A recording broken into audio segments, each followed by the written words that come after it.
On May 12, 2026, a URL went live that would have been unthinkable 5 years earlier. WAR.GOV/UFO, a federal portal hosted under the White House Archives and Records Infrastructure, began publishing declassified documents related to unidentified anomalous phenomena. No press conference, no presidential address, just a quiet upload of 437 pages, and a promise: more would follow on a rolling basis. 4 tranches have now been released.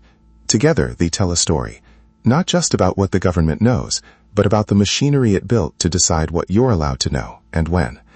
The architecture traces back to February 19, 2026, when President Trump signed Executive Directive 2026003, formally establishing the Programmatic Unified Review for Systematic Extraction, PURSUE.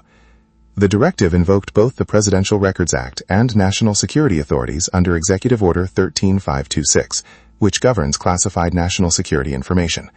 Critically, it also referenced the UAP Disclosure Act language that Congress had fought over since 2023, language authored primarily by Senators Schumer and Rounds.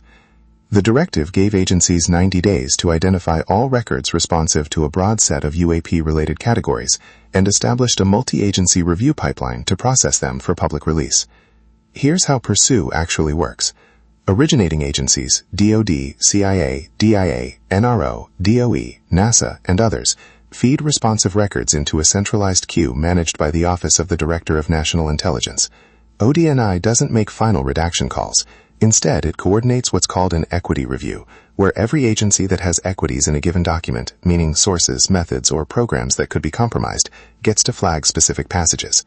The DOE conducts a separate nuclear review under the Atomic Energy Act, which carries its own legal authority entirely independent of the standard classification system. Final declassification authority rests with a White House-appointed review board operating under the directive. That board has the power to override agency objections, but in practice it has reportedly deferred to DOE nuclear restrictions in every case so far. Tranche 1, May 12, 437 pages. Mostly historical, dating from the 1990s and early 2000s. Inter-office memos between DIA and the National Reconnaissance Office. Sensor calibration logs from platforms that remain unnamed. An organizational chart showing a previously unacknowledged UAP working group inside the Office of the Undersecretary of Defense for Intelligence and Security. Significant, but carefully curated. Nothing operational, nothing recent. The message was clear. The system works, the system is cautious, and the system will set the pace. Tranche 2 arrived June 3rd, 612 pages, and the temperature changed. Material analysis reports surfaced, referencing laboratory work conducted at facilities associated with the Department of Energy's National Laboratory System.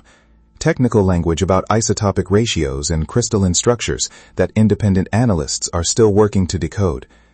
Then Tranche 3, on June 24th, 891 pages, but paradoxically more redacted than the previous release. Entire sections reduced to black bars under Atomic Energy Act restrictions. Sources familiar with the review process told journalists that DOE had escalated its objections after Tranche 2, arguing that certain material analyses were born classified under the Atomic Energy Act's unique framework, meaning they were never formally classified by a person, but are treated as classified by their very nature. This is the structural bottleneck that most coverage misses.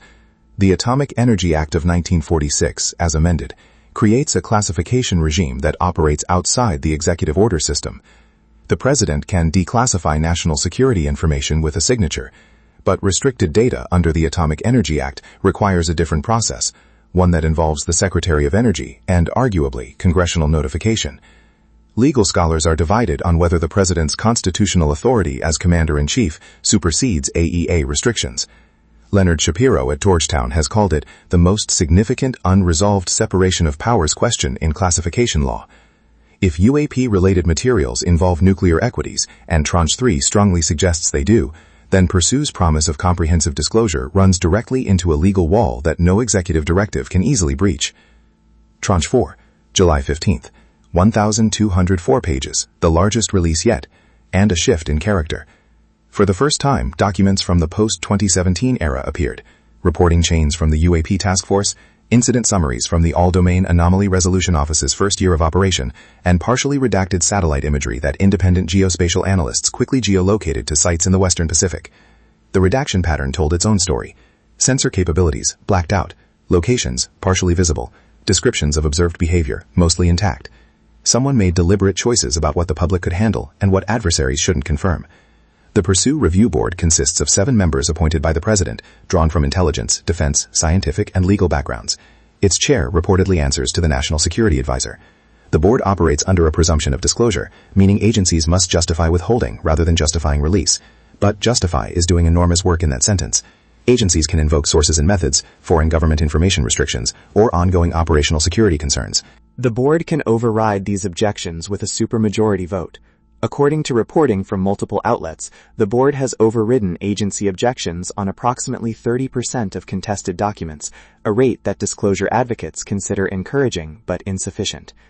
Rolling basis is the phrase that will define whether Pursue becomes genuine disclosure or managed theater.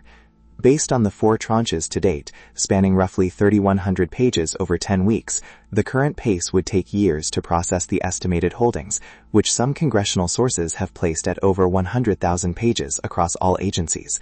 The directive contains no final deadline, no mandate for completion. The next administration could slow the pipeline, redirect resources, or quietly let the review board's appointments lapse. Rolling basis means the commitment is real only as long as the political will sustains it. 4 tranches in, and a pattern is legible. The government has built a functioning declassification pipeline for UAP records, something that didn't exist 18 months ago. It has a legal framework, an interagency process, a public-facing portal, and a review board with override authority. That's real. But the architecture also reveals its own constraints. DOE's nuclear equities create a legal firewall that executive authority may not be able to penetrate. Agency compliance remains variable, and the absence of a statutory deadline means the entire system runs on political momentum, a resource that is historically non-renewable. What Pursue has disclosed matters. What it has revealed about the structure of secrecy itself may matter more.